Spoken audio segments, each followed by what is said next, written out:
How the West is squaring up to Putin's war machine with thousands of troops, Javelin missiles and F-16 fighter jets. Western countries are squaring up to Vladimir Putin's war machine with thousands of troops and an impressive arsenal featuring Javelin missiles and F-16 fighter jets. Fears of the Russian invasion of Ukraine are escalating as Moscow continues to ramp up its large-scale military presence in and around the country. 6 US F-15 fighter jets today landed at Amari Air Base, Estonia.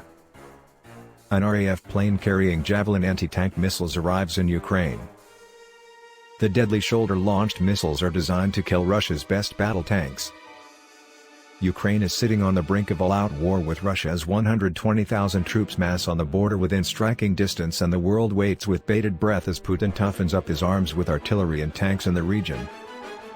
But Western allies are showing the Kremlin will face a tough fight as forces and equipment is being shipped to Ukraine and surrounding NATO nations as the eyes of the globe watch on.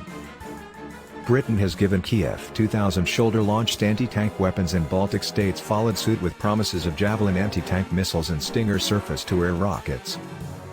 Nations including the US and UK are discussing deploying thousands more troops to NATO countries in a show of strength against Moscow's ongoing aggression.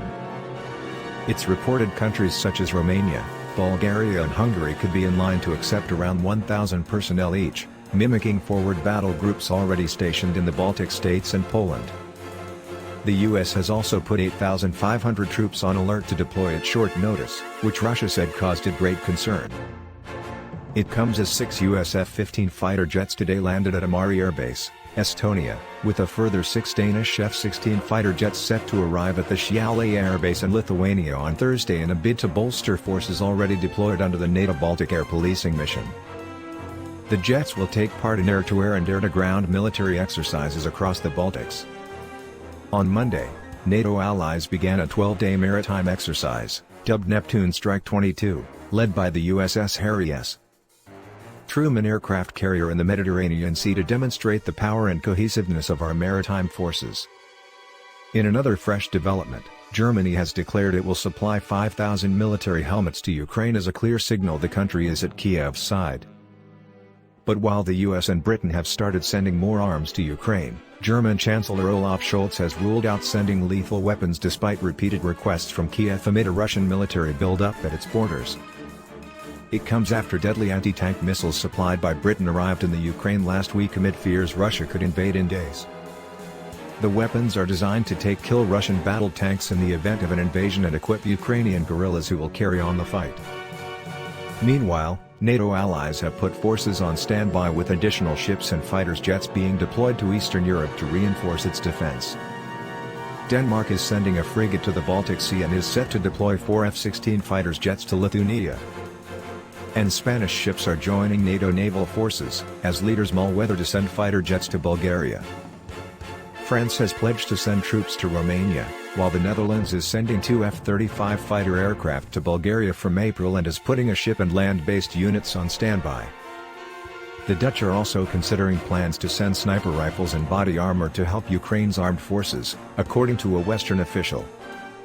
NATO Secretary-General Jens Stoltenberg said, "I welcome allies contributing additional forces to NATO. NATO will continue to take all necessary measures to protect and defend all allies, including by reinforcing the eastern part of the alliance. We will always respond to any deterioration of our security environment, including through strengthening our collective defense."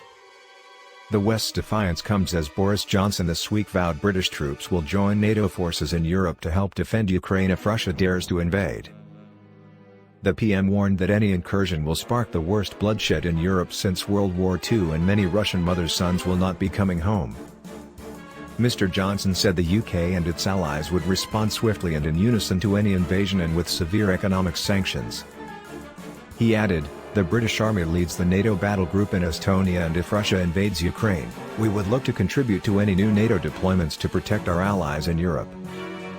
They are unlikely to be combat troops, but ministers refuse to rule anything out.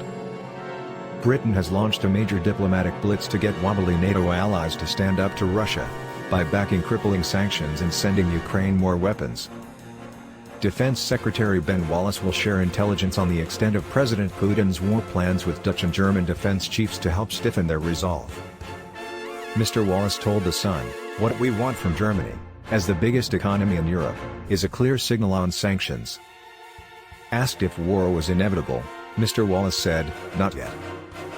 Russia meanwhile has deployed 20 warships and an estimated 1,000 elite paratroopers amid fears they could be used for a lightning strike on Kyiv close to its border with Ukraine.